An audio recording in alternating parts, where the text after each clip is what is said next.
श्री कृष्ण कहते हैं कि हर आदमी के स्वभाव में भिन्नता होती है। उसकी ये भिन्नता उसे दूसरों से अलग पहचान प्रदान करती है।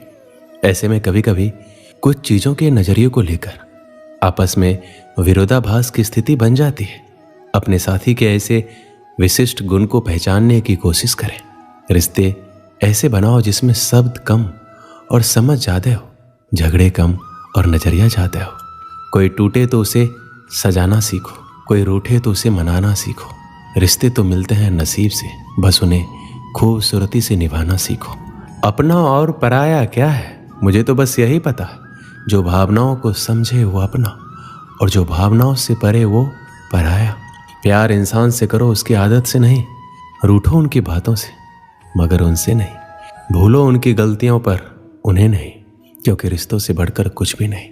जो दूर रहकर भी पास हो वो अपना, और जो पास रहकर दूर हो वो पराया।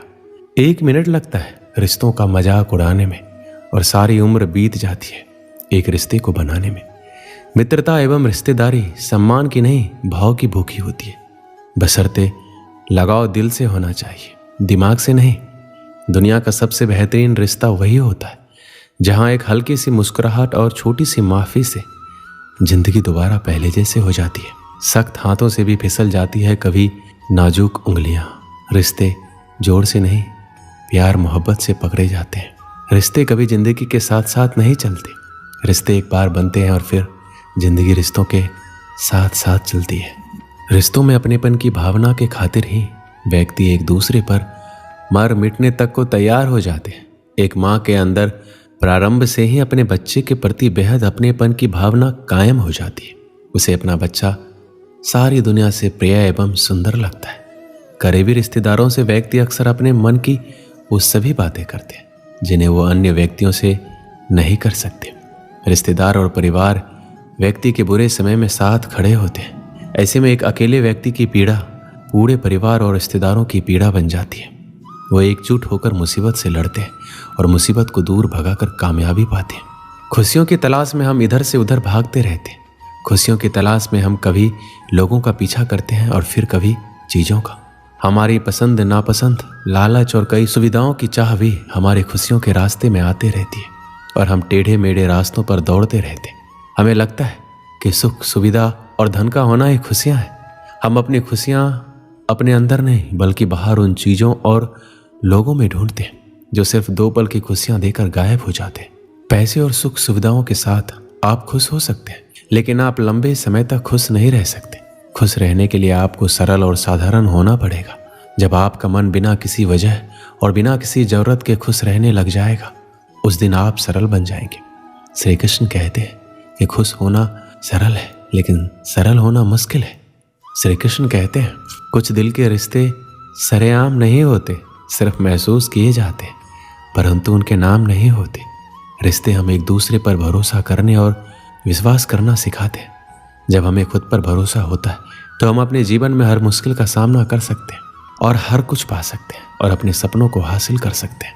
हमारे रिश्तों को याद रखना महत्वपूर्ण है, क्योंकि वो हमें जोड़े रखते हैं और हमें अलग होने से रोकते हैं। किसी भी रिश्ते में, जैसे कि आपकी बहन, भाई, माता पिता और रिश्तेदारों के साथ, रिश्तों को मजबूत बनाना चाहिए। हमें हरदम एकजुट रहना चाहिए ताकि हम मुश्किल हालात में हार ना माने। एक रिश्ते में दुनिया आती जाती रहती है, फिर भी दोस्ती दिलों को मिला देती है। वो दोस्ती ही क्या जिसमें नाराजगी ना हो, पर सच्ची दोस्ती दोस्तों को मना ही लेती है। अंत का जश्न मनाए, क्योंकि वो नई शुरुआत से पहले होते हैं। ये एक अच्छा संकेत है। टूटे हुए दिल का होना इसका मतलब है कि हमने किसी चीज़ के लिए प्रयास किया है। यदि यह तुम्हें नष्ट कर रहा है तो ये प्रेम नहीं है। ये खराब रिश्ता आपको उस समय की तुलना में अधिक अकेलापन महसूस कराएगा जब आप अकेले थे। रिश्ते खून के नहीं होते, रिश्ते एहसास के होते हैं। अगर एहसास हो तो अजनबी भी अपने होते हैं, और अगर एहसास ना हो तो अपने भी अजनबी हो जाते हैं। केवल उन पर भरोसा करें जो आप में निम्न 3 बातें देख सकें: आपके हंसी के पीछे का दर्द, आपके गुस्से के पीछे का प्यार, आपके खामोशी के पीछे का कारण। रिश्ते कांच की तरह होते हैं, टूट जाए तो चुभते हैं। इन्हें संभाल कर हथेली पर सजाना, क्योंकि इन्हें टूटने में 1 पल और बनाने में बरसों लग जाते हैं। कोशिश करो कि कोई तुमसे ना रूठे, जिंदगी में अपनों का साथ ना छूटे। रिश्ता कोई भी हो उसे ऐसे निभाओ कि उस रिश्ते की डोर जिंदगी भर ना टूटे। रिश्ते हमेशा तितली जैसे होते हैं, जोर से पकड़ो तो मर जाते हैं, छोड़ दो तो उड़ जाते हैं, अगर प्यार से पकड़ो तो अपना रंग छोड़ जाते हैं। किसी भी रिश्ते को तोड़ने से पहले एक बार अपने आप से जरूर पूछना कि आज तक उस रिश्ते को क्यों निभा रहे थे। किसी भी मोड़ पर अगर हम बुरा लगे तो जमाने को बताने से पहले एक बार हमें जरूर बता देना। पूरी दुनिया की सबसे खूबसूरत जोड़ी मुस्कुराहट और आंसू है। इन दोनों का मिलना मुश्किल है, लेकिन जब ये दोनों मिलते हैं तो वो पल सबसे खूबसूरत होता है।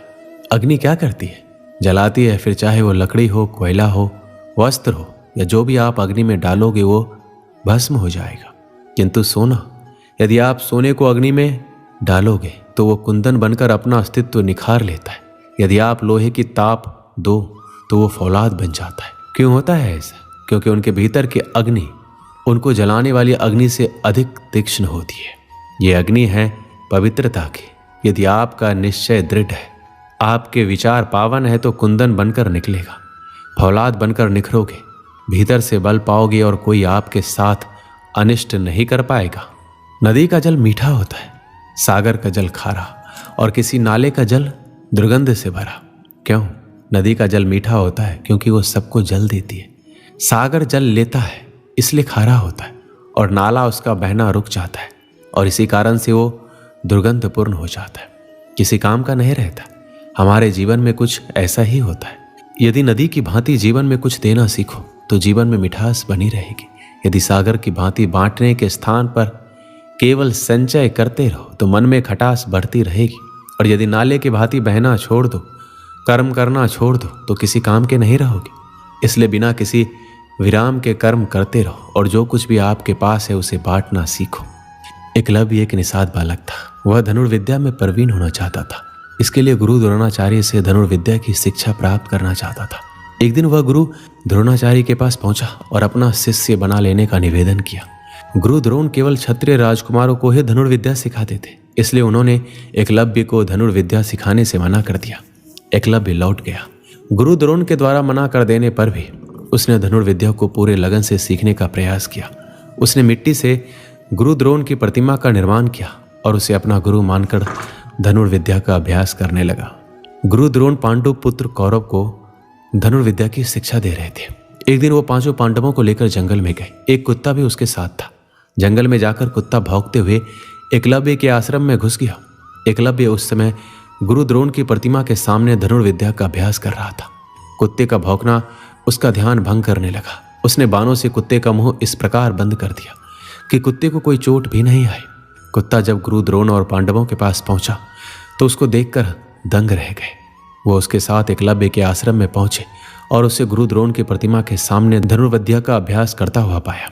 गुरु द्रोण ने उससे पूछा, क्या कुत्ते का मुंह बाणों द्वारा उसने ही बंद किया है? तो उसने हाथ जोड़कर सिर झुका लिया। गुरु द्रोण उसकी धनुर्विद्या से बहुत प्रभावित हुए और उससे पूछा, तुम्हारा गुरु कौन है? एकलव्य ने गुरु द्रोण का नाम लिया। गुरु द्रोण चकित रह गए। उन्होंने कहा, मैंने तो तुम्हें कभी धनुर्विद्या नहीं सिखाई, तो मैं तुम्हारा गुरु कैसे हुआ? एकलव्य ने उन्हें बताया कि वह निषाद पुत्र है, इसलिए गुरु द्रोण ने उसे धनुर्विद्या की शिक्षा देने से मना कर दिया था। लेकिन वह निराश नहीं हुआ और गुरु द्रोण की प्रतिमा को गुरु मानकर अभ्यास करने लगा।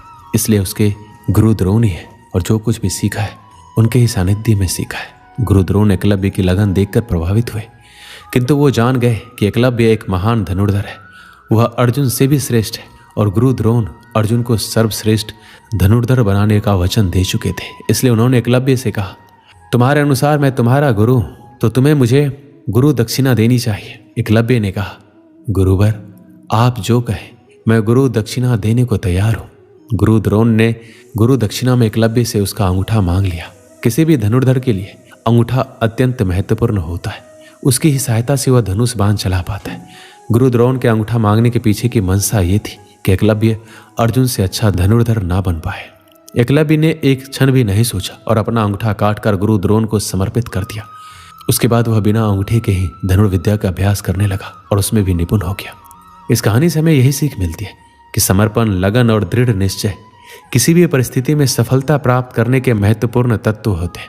जब हम किसी लक्ष्य की ओर बढ़ते हैं तो समर्पण हमारे मन और शरीर को एक मानसिकता में लाता है, जिससे हम विफलता के डर से मुक्त होते हैं और हमारी ऊर्जा एकजुट होती है। लेकिन ये दर्शाती है कि हमें अपने लक्ष्य की प्राप्ति के लिए अपनी सारी मेहनत और उम्मीद लगानी चाहिए। यदि हम सिर्फ अपने लक्ष्य की ओर सिर ही फेर देते हैं तो हमारे सपने कभी हकीकत नहीं बन सकते। इसके साथ ही दृढ़ निश्चय भी महत्वपूर्ण होता है। जब हम दृढ़ निश्चय से काम करते हैं तो हमारी संघर्षपूर्ण शक्ति बढ़ती है और हम किसी भी मुश्किल से निराश नहीं होते। जीवन में सफलता पाने के लिए समर्पण, लगन और दृढ़ निश्चय के साथ मेहनत करना आवश्यक होता है, चाहे हमारा लक्ष्य कितना भी मुश्किल क्यों